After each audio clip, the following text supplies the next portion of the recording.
amplificador como comparador, disparador Smith inversor.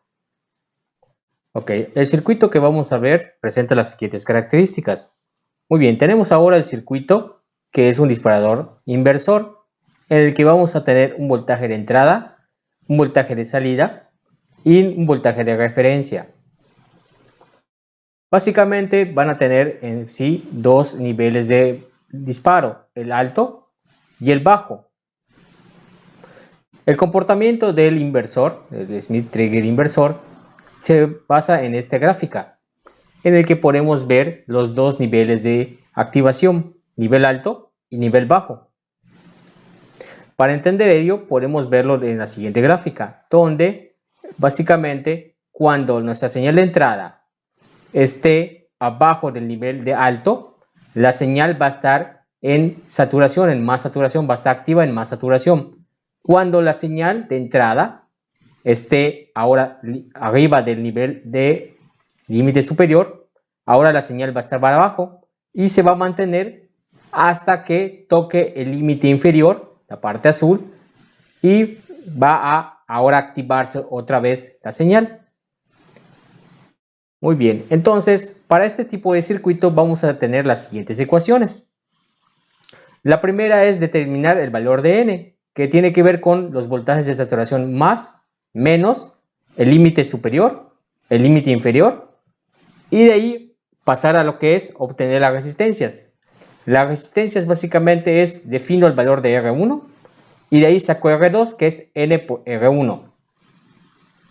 Y para terminar obtenemos el voltaje de referencia que va acá, en base a lo que son los límites superior e inferior y el valor de N.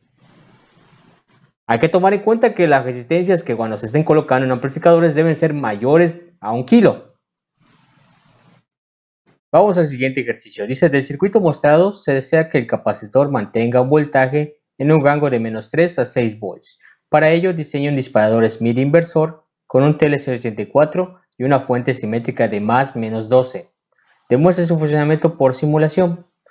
Bien, vamos a ver que este circuito es el que vamos a utilizar para cargar el capacitor. El circuito consta de dos transistores MOSFET, uno N y el otro P.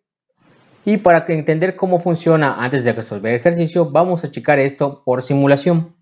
Estamos en el simulador y vamos a checar cómo funciona el circuito. Para ello vamos a poner un multímetro para checar el voltaje. Pues nos vamos acá donde dice Place Indicador. Vamos a voltímetros y colocamos un voltímetro para leer el voltaje del capacitor. Conectamos. Y ahora sí estamos listos para hacer la prueba. Vamos a darle acá correr y vamos a ver cómo funciona. Entonces, yo tengo ahorita 12 volts y para activar este caso estoy activando con más 12. Voy a activar entonces en este momento este transistor que es el tipo N. Entonces nos está dando 8.82 volts. Y si yo lo cambio, ahora voy a estar mandando menos 12 volts. Entonces voy a activar a este transistor que es el tipo P. Entonces cuando yo lo activo me da menos 8.17. Entonces cuando yo voy activando voy cambiando la polaridad. Si yo pongo más 12, cuando yo pongo más 12 me da el 8 positivo. Y cuando yo pongo menos 12 me da un valor más o menos de 8 negativo. Una vez explicado el circuito, pasemos a la solución. Muy bien, lo primero que vamos a hacer es obtener lo que son los voltajes de saturación más y menos. Vamos por el de más, entonces vamos a considerar que estamos alimentando con más 12 volts y lo que consume el circuito del amplificador del TLC84 estamos considerando que roba 1.5 de funcionamiento. Entonces vamos a ver que la saturación está a 10.5 volts. Vamos a la otra parte, cuando es menos saturación. Estamos alimentando la parte negativa, en este caso, con menos 12 volts. Y en lo que es el simulador, generalmente consume 1.5. En este caso, nos sale menos 10.5. Hay que tomar en cuenta que estos valores en la vía real pueden variar, hay que checarlos experimentalmente. Muy bien, ahora vamos a obtener lo que es el voltaje de límite superior. En este caso vale 6 volts. Y vamos a ubicar ahora el límite inferior, el PTL. que es básicamente menos 3 volts. Muy bien, una vez conociendo ya estos valores, ya podemos empezar a calcular el valor de N. Entonces, vamos a entonces utilizar los valores que ya tenemos, sustituimos, aquí está la sustitución, y si ustedes lo meten en la calculadora, les debe dar un valor de un 4 entre 3. Normalmente se maneja en fracciones para que sea más preciso los cálculos. A la hora ya de obtener los componentes, de estar sacando los componentes, ya se puede pasar a lo que son decimales. Pero para mayor precisión se maneja o se prefiere utilizar las fracciones. Entonces ya tengo el valor de N, ahora procedo a obtener lo que es las resistencias y para este caso voy a proponer un valor de R1. En este caso estoy proponiendo que valga 3 para que sea más preciso. Entonces, si yo considero eso, con la fórmula que está acá, sustituyendo, vemos que la resistencia 2 va a ser de 4 kilo ohms. Y ahora solo faltaría sacar el voltaje de referencia. Entonces acá tenemos la fórmula del voltaje de referencia. Ya sabemos cuánto vale N. Y ahora solo sustituir con los valores límite superior y límite inferior. Aquí están los valores ya sustituidos con todos los valores en fracciones.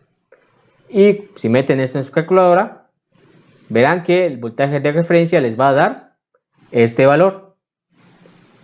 Ahora solo habrá que checar en el simulador el funcionamiento del circuito.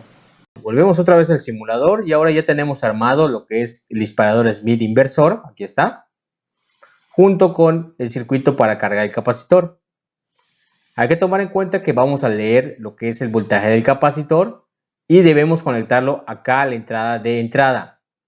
Pero no se puede hacer directamente porque si lo hacemos, la corriente va a pasar de aquí a esta parte. Entonces, se recomienda generalmente cuando se hacen pruebas de medición utilizar un amplificador como un seguidor. ¿Por qué? Porque esta parte de acá tiene alta impedancia y la alta impedancia no consume corriente o consume casi nada. Lo que sí logra hacer con ello es tomar una copia del voltaje y pasarlo acá. Entonces, con esto ya podemos hacer la medición. Ok, vamos a ver entonces cómo funciona. Vamos a poner entonces un osciloscopio. Vamos a checar en el canal 1 del osciloscopio el voltaje del capacitor y lo que es en el canal 2 vamos a ver el disparo del Smith trigger inversor. Muy bien, entonces vamos a abrir lo que es el osciloscopio. Vamos a darle play para ver cómo funciona. Muy bien, entonces vemos que está reaccionando. Vamos a cambiar la escala de voltaje porque se ve un poquito pequeño.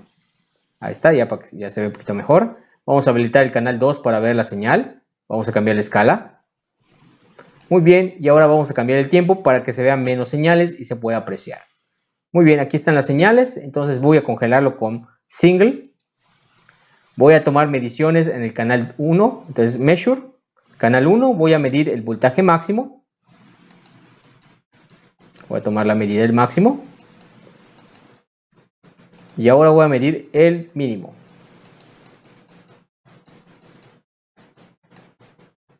Muy bien, entonces ya tengo que el máximo casi son 6 volts, tiene 5.97 y el mínimo tiene menos 3 volts. Entonces sí cuadra con los valores que habíamos propuesto y si le damos correr podemos ver el comportamiento.